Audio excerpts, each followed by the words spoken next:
orang-orang yang kena fitnah harta ini, karena banyak di dalam hadis-hadis Nabi terutama Rasulullah SAW sudah kasih warning beberapa mekanisme harta yang tidak diperkenankan dalam agama.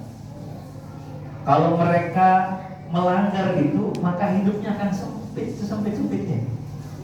Wa man a'rada an dzikri fa inna lahu ma'isyatan dhanka wa nahsyuruhu yaumal qiyamati a'ma. Qala rabbi lima hasyartani a'ma wa qad kuntu basira. Qala kadzalika atatka ayatuna fanasitaha kadzalika al-yawma tunsa. Ini gambaran bahwa siapa yang tidak mempedulikan tadi rambu-rambu terkait harta halal salah satunya, hidupnya itu akan sempit. Hidupnya itu akan terasa sulit terus. Padahal harta boleh jadi ada secara zahir. Padahal uang mungkin dia punya tabungan, tapi seolah-olah hidupnya sempit sekali. Dari mana saja boleh dia diuber-uber waktunya karena pekerjaannya, jadi seolah-olah dia nggak punya waktu leluasa, sempit hari-harinya dia. Boleh dibuat kayak gitu. Hamun lazimun, kalau Ibnu Qayyim menyatakan seperti itu.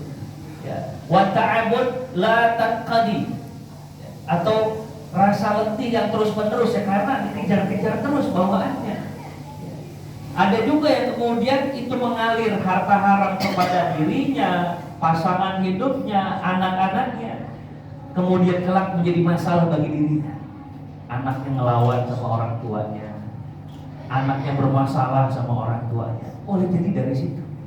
Yang jelas orang-orang yang dia memakan harta yang halal yang tidak diperkenankan dalam agama, itu akan ma'isyahnya berkah. Kalau dalam Al-Quran itu sempit sekali, sempit. Padahal kita punya waktu sama-sama 24 jam ya. Tapi rasanya itu sempit sekali.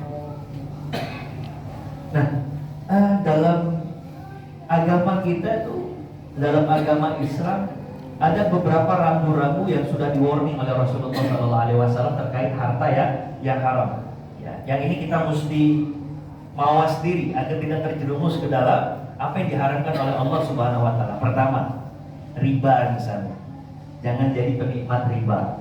Ya. Terus kemudian yang kedua, apalagi misalkan mencuri atau kemudian merampok atau menzolimi harta saudara. Ini biasanya terkait dengan hak waris. Ya. Dia ambil harta saudaranya tanpa hak, tanahnya bahkan yang hanya sejengkal saja tidak dengan yang hak, itu akan membuat kehidupannya sempit. Coba saja. Itu baru di dunia, belum di akhirat.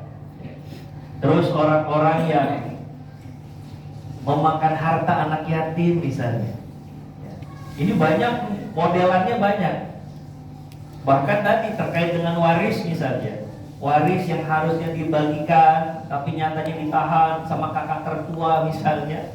Padahal di situ ada keluarganya sedang kesusahan, anak-anaknya butuh sekolah, apalagi kemudian gak lama kemudian orang tua dari anak itu meninggal. Harusnya ada hak bagi diri di atas hak waris yang sebelumnya, tapi tertahan. Nah itu juga jadi masalah.